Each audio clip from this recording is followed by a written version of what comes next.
Memorias de la represión, un grito de justicia en medio de la impunidad.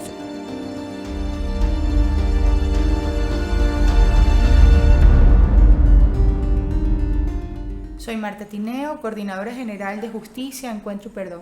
Les damos la bienvenida a este nuevo episodio de Memorias de la Represión, este seriado de podcast a través de los cuales queremos mostrar las historias de los venezolanos que perdieron su vida en el ejercicio del derecho a la manifestación pacífica.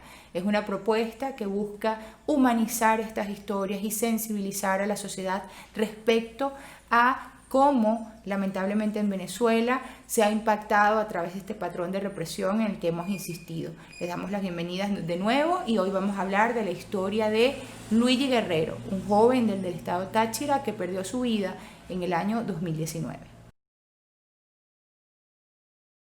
Luigi Ángel Guerrero Valles nació el 24 de marzo de 1994. Su madre lo describe como pacifista, sociable, ecologista y fiel practicante de los valores cristianos. Fue herido de gravedad el 23 de enero de 2019 cuando se encontraba a la altura de la séptima avenida de San Cristóbal, mientras participaba en una marcha convocada por la Asamblea Nacional. Murió en extrañas circunstancias luego de ser atendido en el Hospital Central de dicha ciudad. Para entonces, cursaba el cuarto año de Comunicación Social en la Universidad de los Andes. Han hecho de todo para encubrir el asesinato de Luigi Guerrero.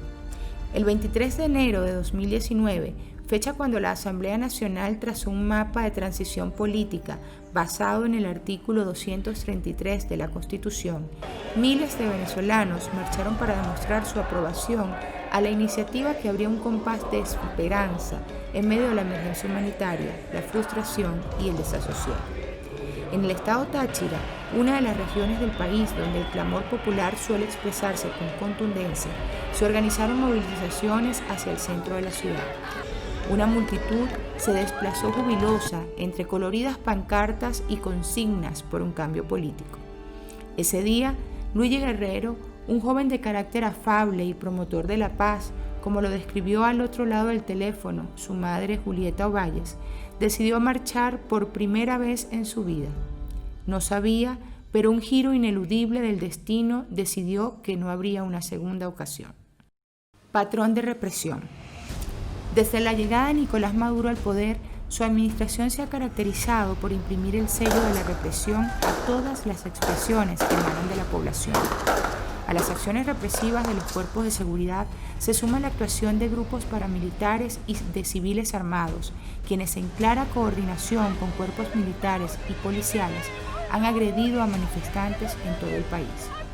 Aquel miércoles 23 de enero de 2019, siendo aproximadamente la 1 de la tarde, un grupo de rabiosos uniformados de las FAES y el SEBIN, combinados con bandas civiles armadas, irrumpió en la séptima avenida de San Cristóbal y decidieron volcar sus frustraciones contra la multitud, según testimonios. La mayoría corrió y se puso a resguardo, pero Luigi Guerrero no corrió con igual suerte. Cayó malherido. Socorrido por los presentes, rápidamente fue trasladado al Hospital Central, donde arribó con vida aproximadamente a la 1:15 de la tarde. Mi hijo llegó vivo al hospital.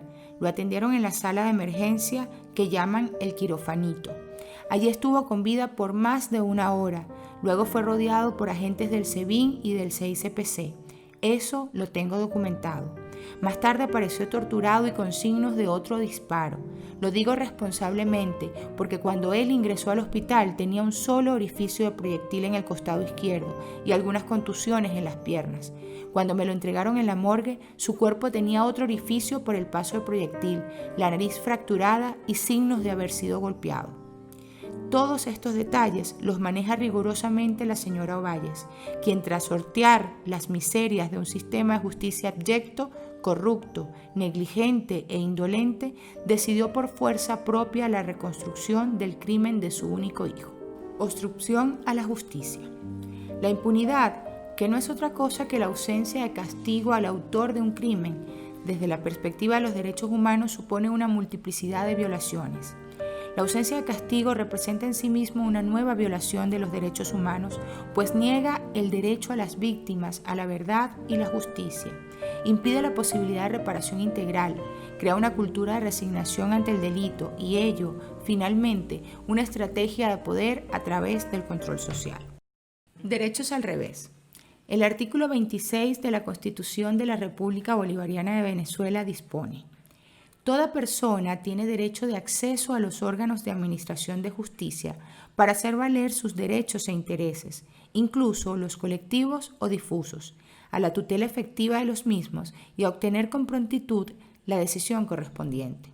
El Estado garantizará una justicia gratuita, accesible, imparcial, idónea, transparente, autónoma, independiente, responsable, equitativa y expedita, sin dilaciones indebidas, sin formalismos o reposiciones inútiles.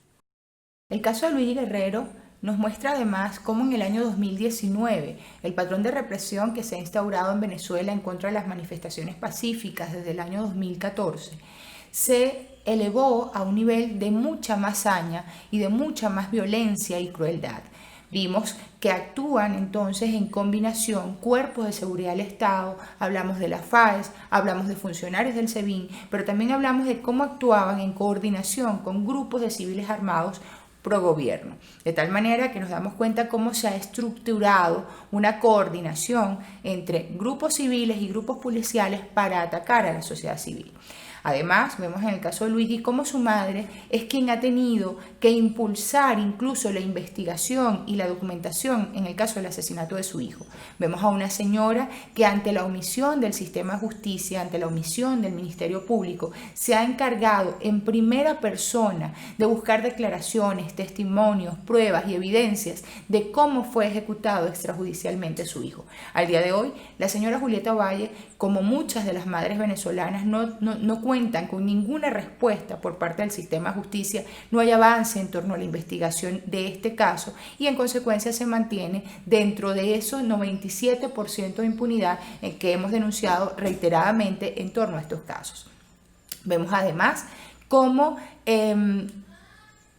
las madres venezolanas son quienes, además de impulsar la investigación y la judicialización de los responsables de estos crímenes, insisten en el permanente recordatorio a la sociedad venezolana de las vidas de sus hijos, de las historias de sus hijos. Son ellas quienes se han encargado de enaltecer esas historias en aras de que todos los venezolanos conozcamos quiénes eran esos jóvenes virtuosos, llenos de valores, de principios y de ímpetu, que salieron a las calles y que siguen saliendo a las calles de Venezuela a proclamar justicia, libertad, justicia social y reivindicación social.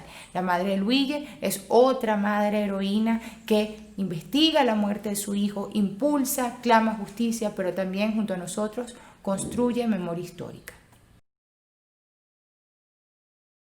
La Misión de Determinación de Hechos de Venezuela se crea el año pasado, en septiembre de 2019, cuando el Consejo de Derechos Humanos de la Organización de Naciones Unidas decide, en virtud de la crisis de derechos humanos que ya era evidente y había sido suficientemente documentada ante esa instancia, decide la creación de una misión de determinación de hechos, cuyo mandato era investigar, documentar los casos de desapariciones forzadas, ejecuciones extrajudiciales, torturas y detenciones arbitrarias. Esta misión se crea por mandato del Consejo de Derechos Humanos en septiembre del año pasado, anuncia su creación oficialmente al Estado venezolano y las autoridades del régimen de facto inmediatamente responde decidiendo que no iba a permitir el ingreso de estos investigadores internacionales al país. En tal sentido, deciden instalarse desde el mes de febrero de este año en Panamá y desde ese lugar empiezan a establecer comunicación directa tanto con organizaciones de derechos humanos, pero más importante aún con las víctimas, a los fines de conocer los hechos, investigarlos exhaustivamente, pero además el mandato suponía no solo hacer la narrativa exhaustiva de la realidad venezolana y de esta crisis de derechos humanos, sino que además identificar a los presuntos responsables de estos crímenes contra los derechos humanos. Finalmente, la misión concluye el trabajo que les fue ordenado en el mes de septiembre de este año y se pronuncia. Muestra a Venezuela y muestra al mundo a través de 446 páginas la triste y más lamentable historia de los derechos humanos en Venezuela. Jamás en la historia venezolana se había documentado de una manera tan amplia, tan exhaustiva, tan transparente una realidad, un capítulo de terror en la historia venezolana. En sí mismo, la publicación de ese informe marca un hito en los derechos humanos en nuestro país. Le muestra al mundo lo que las víctimas desde el año 2014 han estado denunciando en compañía de las organizaciones de derechos humanos.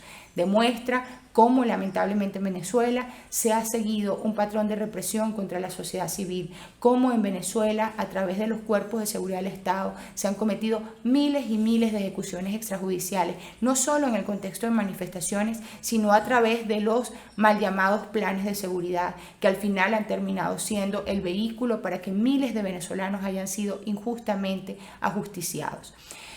Para nosotros es fundamental rescatar en este sentido el valor de la víctima, el rol protagónico de las víctimas. El protagonismo es de las víctimas, son ellas quienes han elevado sus voces, son ellas las que se han sobrepuesto incluso al terror, al asedio, a la amenaza y al peligro, al riesgo inminente de dar sus declaraciones. Pero para las madres de Venezuela, para las esposas, las mujeres, las hermanas venezolanas, ha sido más grande que el miedo la necesidad de la verdad y de la justicia. De tal manera que nuestro reconocimiento fundamental es a las víctimas. Luego, a todas las organizaciones de derechos humanos que acompañando a las víctimas han canalizado todos esos testimonios. Fue un trabajo arduo, fue un trabajo de muchísimos meses, fue un trabajo impecable con una metodología extraordinaria que permitió, aun cuando le fue negado su ingreso al país, documentar de la forma más exhaustiva e impecable posible nuestra realidad. Este trabajo no es otra cosa que el reflejo, la fotografía de este momento histórico terrible que como venezolanos hemos tenido que afrontar, pero renueva las expectativas de justicia y las renueva porque nos señala a los presuntos responsables de estos crímenes. El informe nos habla incluso de tener elementos suficientes para calificar que en Venezuela se han cometido crímenes de lesa humanidad y en consecuencia para nosotros representa un avance importantísimo. De tal manera que esa expectativa de justicia con la que permanentemente hemos alentado a las víctimas se acerca. Ya no es una expectativa remota, hay una certeza de justicia. Sabemos que el camino que falta por recorrer es muy largo y lleno de obstáculos, pero con la certeza de que se va a llegar y de que va a haber justicia, sin duda alguna, víctimas y organizaciones seguiremos trabajando en ese sentido. De otra parte, insistimos en el clamor que han suscrito víctimas y organizaciones de derechos humanos en cuanto a que el mandato de la misión de determinación de hechos se ha extendido. Esta va a ser la posibilidad de documentar e investigar nuevos casos y de seguir identificando a los responsables de los más terribles crímenes contra los derechos humanos que se han cometido en nuestro país. Les damos las gracias por habernos acompañado en este episodio de Memorias de la Represión. Los invitamos a seguirnos en todas nuestras plataformas digitales www.jepvenezuela.com, en nuestras cuentas en Twitter y en Instagram @jepbzla y nuestro correo electrónico jepvenezuela@gmail.com. Nos vemos en una próxima oportunidad.